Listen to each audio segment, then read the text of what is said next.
Film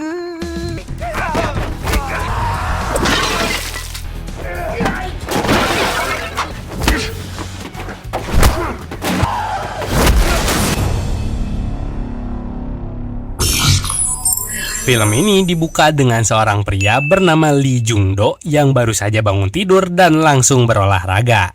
Jung-do adalah seseorang yang sangat menyukai dunia bela diri. Ia menguasai banyak cabang olahraga bela diri, bahkan hampir selalu menang dalam setiap kejuaraannya yang diikutinya. Selain berlatih bela diri, Jung-do juga menyukai e-sport dan sering menghabiskan waktu bersama teman-temannya untuk push rank. Suatu hari saat dia sedang bermain game bersama teman-temannya, ayahnya menelepon dan memintanya membantu mengirimkan pesanan ayam goreng. Selain suka bela diri dan push rank, sehari-hari Jung-do juga sering membantu orang tuanya mengirim pesanan dari resto keluarga mereka yang selalu ramai setiap hari. Hingga pada saat malam hari, saat Jung-do sedang mengantarkan pesanan, dia nggak sengaja melihat seorang polisi yang sedang berkelahi dengan seorang penjahat. Awalnya dia hanya menonton, namun ketika polisi itu mulai kalah, Jung-do akhirnya turun tangan dan dengan mudah mengalahkan penjahat tersebut.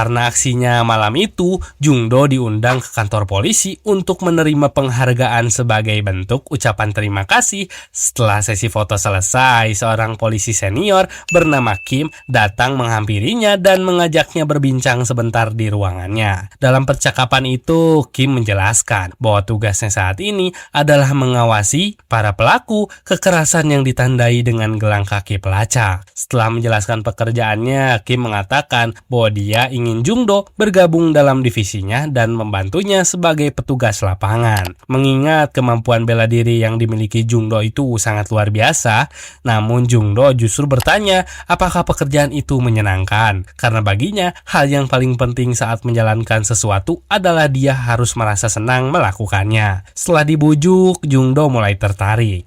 Tetapi dia meminta waktu untuk berdiskusi terlebih dahulu dengan ayah dan sahabat-sahabatnya. Saat pulang, sahabat-sahabatnya mengatakan bahwa mereka merasa pekerjaan itu sangat cocok untuk Jung-do dan gak ada salahnya jika dia mencobanya terlebih dahulu. Setelah itu, dia pulang ke kedai dan menceritakan tawaran tersebut kepada ayahnya. Ayahnya pun mengatakan bahwa dia setuju selama Jung-do benar-benar berniat menjadi seorang polisi dan gak perlu mengkhawatirkan urusan resto keluarga mereka. Setelah mendapatkan restu dari ayahnya dan dukungan dari sahabat-sahabatnya, keesokan harinya Jung-do mendatangi Kim dan kemudian langsung diperkenalkan kepada seluruh rekan di divisinya. Kim menjelaskan bahwa mulai saat itu Jung-do akan bergabung sementara sebagai bagian dari divisi pengawas tahanan kota. Namun sebelum benar-benar bertugas, Kim meminta seorang petugas senior untuk mengajarkan cara kerja kepada Jung-do. Petugas senior itu pun menjelaskan bahwa tugas mereka adalah mengawasi para tahanan kota dan memastikan mereka enggak membuat masalah ketika kembali lagi ke masyarakat. Para tahanan tersebut juga sudah menggunakan gelang pelacak di kaki mereka. Di hari pertama bekerja, Jung-do terlihat bosan karena sepanjang waktu dia hanya menatap monitor sambil memantau pergerakan para tahanan kota. Petugas senior tadi juga menjelaskan bahwa selain memantau dan baru boleh bergerak jika mereka menolak melakukannya. Hingga akhirnya ada satu tahanan bernama Lee yang terlihat baterai gelang kakinya sudah hampir habis. Jung-do pun langsung mengeceknya dan mencoba menelepon untuk mengingatkannya. Namun ketika diingatkan, Lee justru langsung menutup telepon dan mengabaikan peringatan dari Jung-do. Karena sudah mencoba menelepon berkali-kali tetapi enggak direspon, akhirnya Jung-do melaporkan hal tersebut kepada Kim. Karena merasa ada yang mencurigakan, Kim akhirnya mengajak Jung-do datang langsung ke lokasi untuk menghindari hal-hal yang enggak diinginkan. Jung-do pun diberikan perlengkapan serta pistol setrum sebagai bekalnya saat bertugas di lapangan. Saat tiba di lokasi, Jung-do mengatakan bahwa dia mengenali tempat ini karena sering mengantar pesanan pesanan ayam ke daerah tersebut. Ia juga menyadari bahwa setiap jendela di unit itu memiliki teralis, kecuali unit tempat Lee berada. Karena itu, Jungdo memutuskan untuk menunggu di luar dekat jendela karena firasatnya mengatakan bahwa Lee kemungkinan akan kabur melalui jendela saat Kim menghampirinya. Saat Kim mencoba mengetuk pintu tempat Lee berada, dia mendengar suara rintihan seorang perempuan dari dalam. Ketika Kim terus menggedor pintu, perempuan itu teriak minta tolong. Gak lama kemudian, pintu terbuka dan perempuan tersebut keluar dalam keadaan menangis. Sesuai dugaan Jungdo, Lee ternyata kabur lewat jendela dan Jungdo pun langsung bergerak mengejarnya. Dengan mudah, dia berhasil melumpuhkan Lee, lalu terlihat kagum saat melihat Kim memborgol Lee.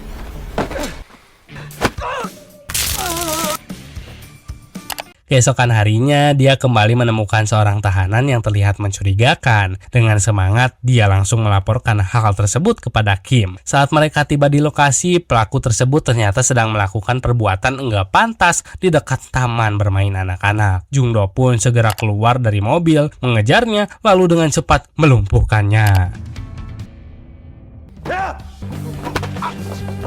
Setelah itu, Kim memborgol pelaku dan menyerahkannya kepada polisi setempat. Melihat kinerja Jungdo yang bagus, malam harinya Kim mengajaknya untuk minum dan makan bersama. Namun Jungdo justru bertanya apakah dia boleh mengajak sahabat-sahabatnya juga. Ciah, tekor dah tuh Kim. Malam harinya, Kim akhirnya bertemu dengan Jungdo dan sahabat-sahabatnya dan benar-benar mentraktir mereka makan. Saat makan bersama, Kim juga bercerita tentang pengalaman selama bertahun-tahun menjadi seorang polisi. Ia juga mengatakan bahwa awal dia ingin menjadi polisi karena saat kecil pernah mengalami kecelakaan dan orang pertama yang menolongnya saat itu adalah seorang polisi. Namun akibat kecelakaan tersebut, kondisi kakinya bermasalah dan dia menyadari nggak bisa berlari dengan cepat. Karena itulah akhirnya dia memutuskan untuk membantu di divisi pengawasan di belakang layar. Percakapan malam itu pun terasa hangat dan menyenangkan. Bahkan karena kebaikan Kim, Jungdo dan sahabat-sahabatnya mulai menganggapnya seperti kakak mereka sendiri.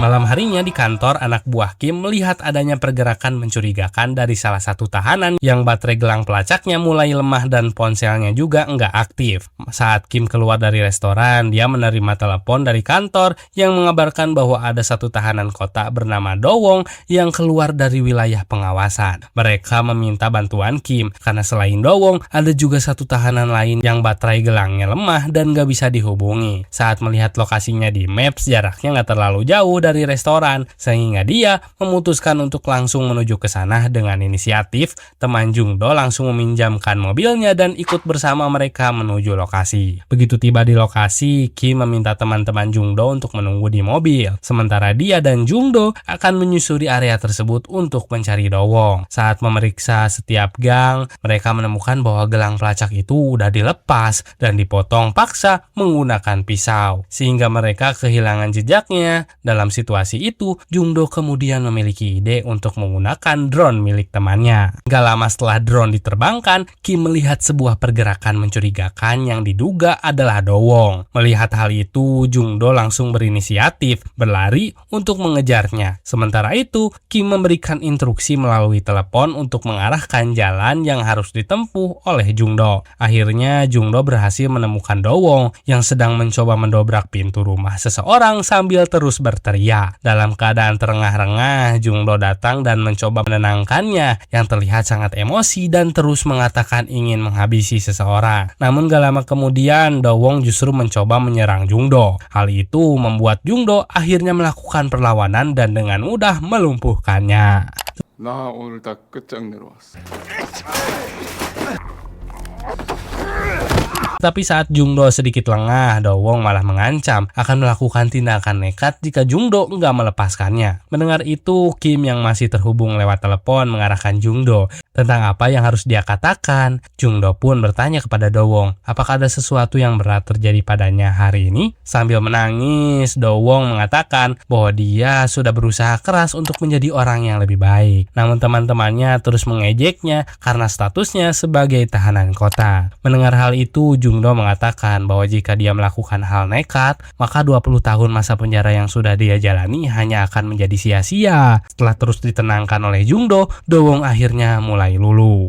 Saat pulang ke rumah, Jungdo menceritakan kepada ayahnya bahwa dia nggak menyangka Kim adalah orang yang sangat baik dan dia merasa mulai sangat menyukai pekerjaannya. Mendengar hal itu, ayahnya tentu merasa sangat bangga kepada Jungdo. Keesokan paginya di kantor, Kim sedang melakukan meeting dengan atasannya mengenai seorang pelaku kekerasan seksual kelas kakap bernama Kang Ki-jung yang membutuhkan pengawasan ketat dalam 3 shift. Sementara itu, Jungdo datang ke salon bibinya untuk mengubah penampilannya. Saat sedang berjalan menuju kantor dengan penampilan barunya, Jungdo melihat seorang tahanan kota yang sedang ngopi dan terlihat modus kepada salah satu barista di sana. Karena firasatnya sudah nggak enak, Jungdo akhirnya memperhatikannya sejenak sebelum segera bergegas ke kantor. Setibanya di kantor, dia langsung membuka komputernya dan memantau tahanan tadi yang ternyata bernama Gumnam. Saat Kim datang, Jungdo langsung melaporkan hal mencurigakan tersebut. Kim kemudian mencoba meneleponnya dan sesuai dugaan telepon itu dijawab dengan nada kasar oleh Gumnam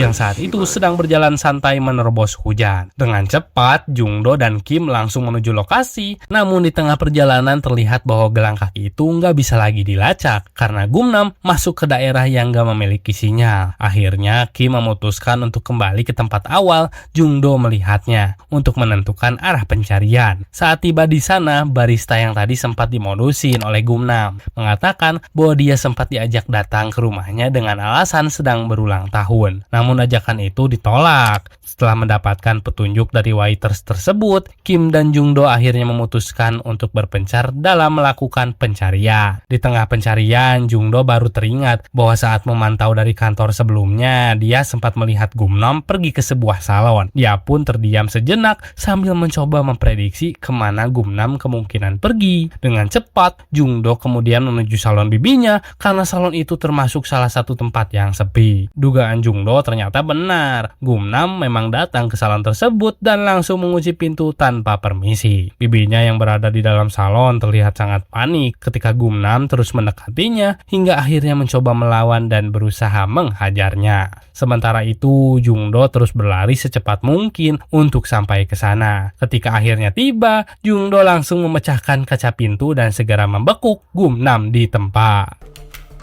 오늘 왜 잠그시는 건데요?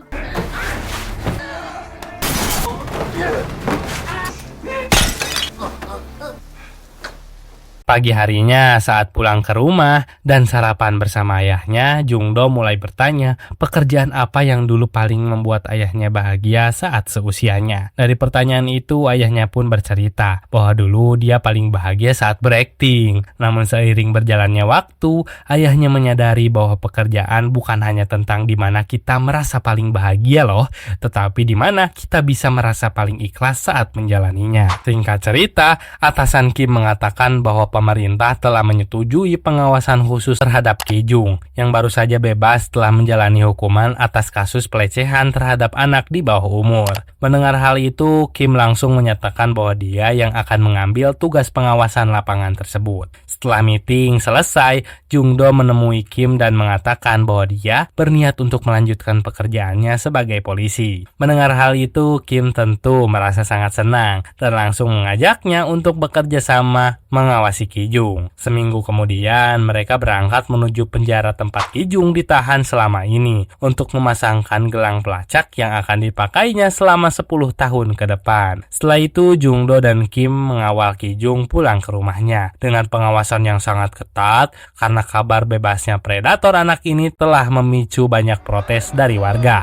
Hingga akhirnya warga melakukan aksi di depan kediaman Ki-jung dan menuntut agar dia dijatuhi hukuman mati. Polisi melakukan pengawalan dengan sangat ketat dan berusaha menahan massa agar nggak sampai bertindak main hakim sendiri. Malam harinya, petugas kepolisian juga terus melakukan patroli untuk memastikan Ki-jung nggak berkeliaran kemana-mana. Sementara itu, di rumahnya, Ki-jung terlihat didatangi oleh seorang teman lamanya yang mengajaknya keluar secara diam-diam. Saat Ki-jung mengatakan bahwa dia sedang memakai alat pelacak, temannya itu justru mengatakan bahwa alat tersebut nggak terlalu akurat karena dia sendiri pernah menggunakannya selama 3 tahun. 편지로 얘기한 거 난 좋지.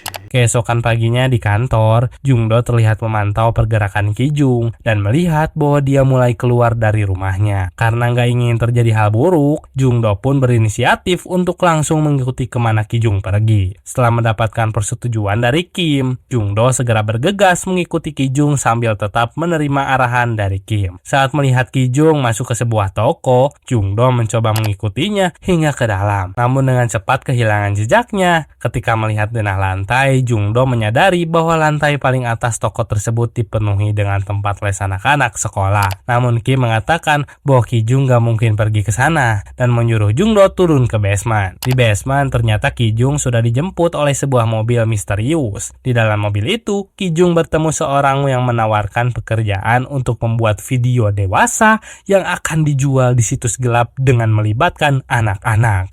Gila, sakit banget tuh orang. Jika Kijung bersedia bekerja untuknya, dia akan dibayar 10 juta won untuk setiap video. Mendengar tawaran tersebut, Kijung dengan cepat menyetujuinya. Gak lama kemudian, saat Jungdo tiba di basement, dia sempat mencurigai sebuah mobil yang di dalamnya terdapat Kijung. Namun sayangnya, dia nggak bisa memastikan karena nggak terlihat jelas dari kaca luar mobil tersebut. Setelah itu, Jungdo pun meninggalkan basement sambil menghafal plat nomor mobil itu. Karena kehilangan jejak, Kim akhirnya memutuskan untuk menelepon Kijung menggunakan speaker dan meminta Jungdo untuk ikut mendengarkannya. Saat telepon itu tersambung, Kijung menjawab dengan beralasan bahwa dia baru saja membeli gimbap. Sayangnya, Kijung berhasil mengelabui mereka dengan tiba di toko gimbap lebih dulu. Meski begitu, Jungdo tetap merasa curiga karena menurutnya toko gimbap yang didatangi Kijung terlalu jauh dari rumahnya. Padahal di sekitar tempat tinggalnya juga ada banyak toko yang sama. Gak lama kemudian, seorang rekan polisi datang menyapa mereka dan memberikan Jungdo sarung tangan khusus sambil memperingatkannya agar gak sampai terluka saat bertugas. Di tempat lain, menjelang waktu maghrib, terlihat seorang anak kecil bernama Minju yang sedang berjalan sendirian tiba-tiba diculik. Malam harinya, teman Kijung mengajaknya ke sebuah apartemen kosong dan mengatakan bahwa bosnya sudah mendapatkan seorang anak perempuan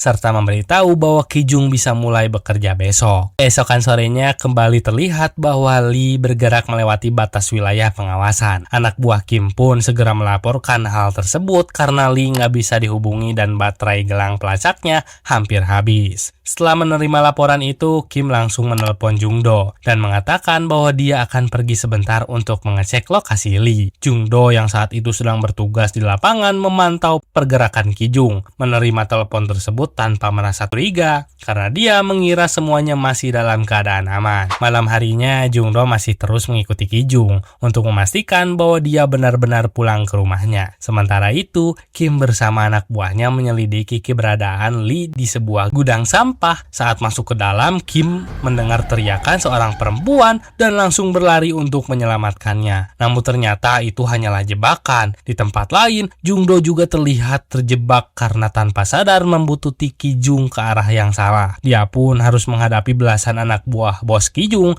yang sudah siap menghajarnya. Sementara Lee juga mengancam akan menghabisi Kim. Meski begitu, Jungdo nggak takut dan langsung mencoba melawan mereka dengan memanfaatkan benda-benda yang ada di sekitarnya. Dengan kemampuan bela diri yang dimilikinya, dia mampu menahan berbagai serangan yang datang. Di sisi lain, Kim dan anak buahnya juga masih terjebak menghadapi anak buah Lee yang terus mencoba menghajar mereka. Meski Kim sempat babak belur, beruntung anak buahnya berhasil menyelamatkan saat itu.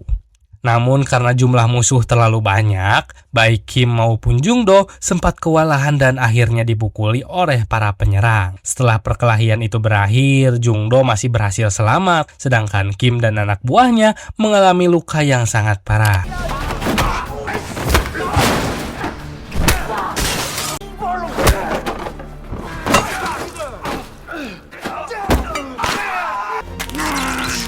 Jungdo mencoba menelepon Kim tetapi nggak ada jawaban. Dia langsung menuju apartemen Kijung dan mengikuti jejak kaki yang mengarah ke apartemen di bawahnya. Saat tiba di sana, Jungdo mendengar jeritan Minju yang berteriak meminta tolong. Mendengar teriakan itu, Jungdo berusaha mencari cara untuk masuk ke ruangan tersebut hingga membuat tetangga Kijung terbangun. Dengan cepat, Jungdo menyuruhnya untuk segera menelepon polisi secepat mungkin. Setelah berhasil memecahkan salah satu kaca lorong apartemen, Jungdo Jungdo langsung masuk, namun tiba-tiba dia diserang oleh salah satu teman Kijung dan sempat tertusuk. Meski begitu, di sisa-sisa tenaganya, Jungdo tetap berusaha melawan mereka, semua demi bisa menyelamatkan Minju. Saat Jungdo akhirnya hendak menyelamatkan Minju, Kijung ternyata sudah berada di belakangnya dan langsung menghajarnya. Gak lama kemudian terdengar suara sirine polisi. Namun Kijung sempat memilih untuk melawan polisi terlebih dahulu. Baru setelah Kijung melarikan diri, polisi melihat Minju dan kondisi Jungdo yang sudah sekarat. Mereka langsung menyadari kejahatan yang baru saja terjadi di tempat itu.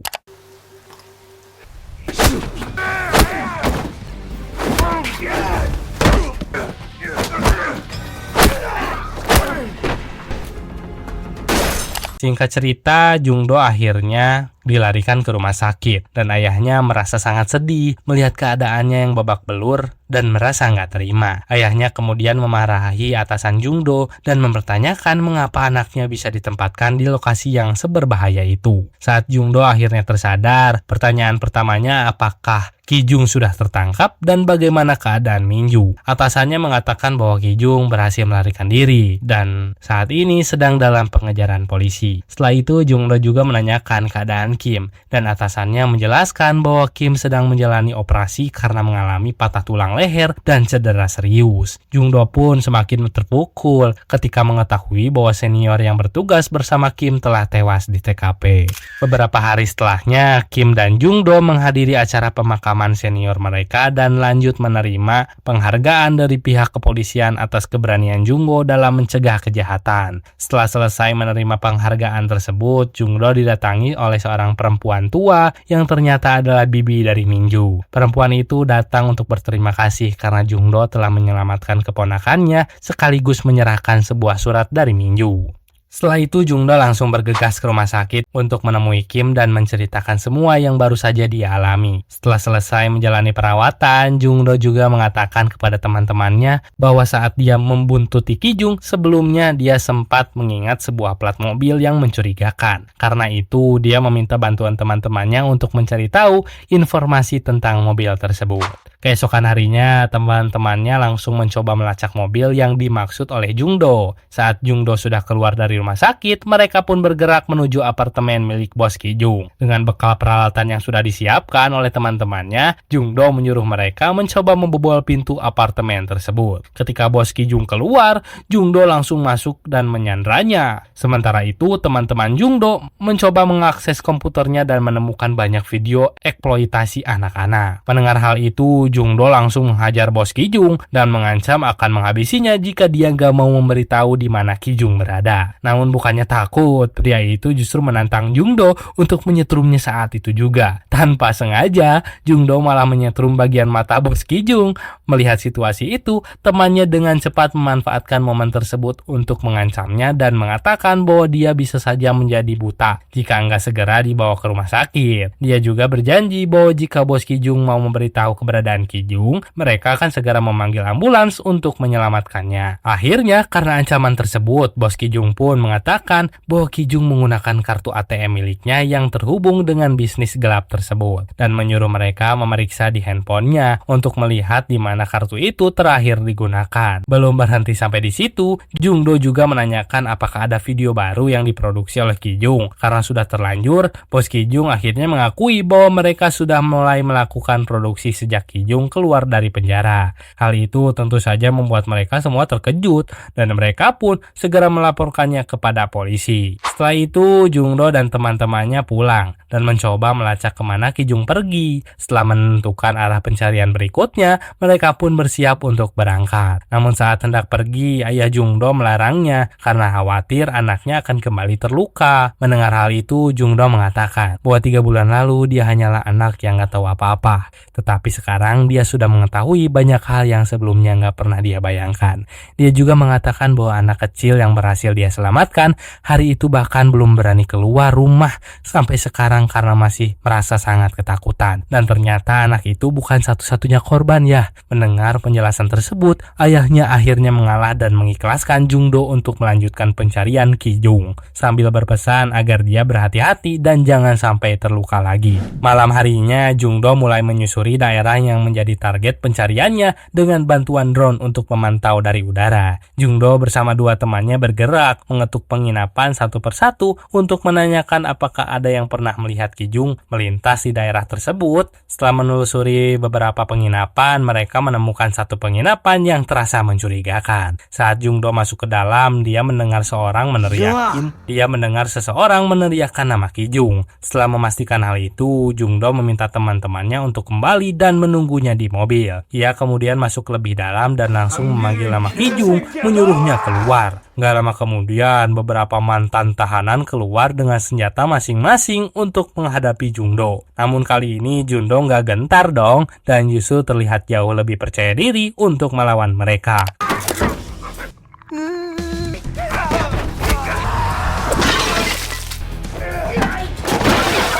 Di tengah perkelahian itu, Jungdo melihat Kijung mencoba melarikan diri. Dia pun segera meminta teman-temannya untuk mengejar Kijung melalui pantauan drone. Setelah berhasil mengalahkan para penyerang yang ada di sana, Jungdo langsung bergegas mengejar Kijung dengan arahan dari teman-temannya. Namun secara mengejutkan, Kijung justru sengaja menunggu Jungdo datang. Keduanya pun terlibat dalam perkelahian yang sangat sengit. Kijung bahkan mencoba menghabisi Jungdo dengan pisau daging yang dia ambil dari sebuah toko. Namun karena kini Jungdo jauh lebih percaya diri, dia terus menantang Kijung untuk maju dan melawannya. Meski Kijung sempat berhasil melukai pundak Jungdo dan hampir melumpuhkannya, sebelum Jungdo kehilangan kesadaran, teman-temannya dengan cepat menabrakkan drone ke arah Kijung hingga membuat matanya terluka. Jungdo pun memanfaatkan kesempatan itu untuk kembali menghajarnya, namun Kijung masih sempat membalikan keadaan. Saat Jungdo hampir kehabisan tenaga, dia meludahi wajah Kijung lalu kembali bangkit dan melawannya.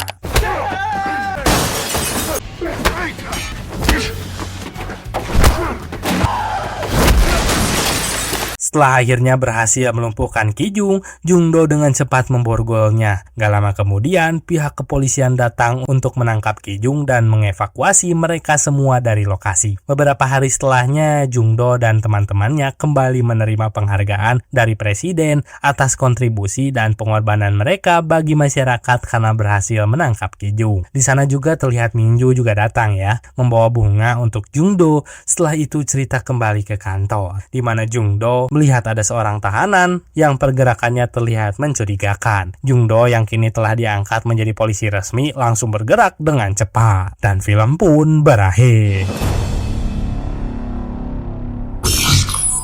Dari cerita ini kita bisa belajar ya, bahwa kekuatan bukanlah segalanya. Karena yang terpenting itu adalah bagaimana kita menggunakannya sob. Ketika kemampuan berada di tangan yang salah, itu bisa menghancurkan. Film ini mengingatkan kita bahwa keadilan bukan hanya soal menghukum ya, tapi juga soal tanggung jawab dan batas. Ada satu kutipan nih dari Bruce Lee yang sangat relate dengan film ini. Dengan kekuatan besar, datang tanggung jawab besar untuk mengendalikannya. Konteksnya jelas ya, bukan soal seberapa kuat kita, tapi seberapa bijak kita dalam menggunakan kekuatan itu. Sama seperti film ini, saat garis antara benar dan salah mulai kabur, kendali diri jadi satu-satunya penentu. Nah, kira-kira menurut kalian gimana nih sob? Coba tulis pendapat kalian di kolom komentar dan jangan lupa like, subscribe, dan nyalain loncengnya sekalian biar kalian gak pernah ketinggalan cerita seru dan film-film lainnya. See you next time and goodbye.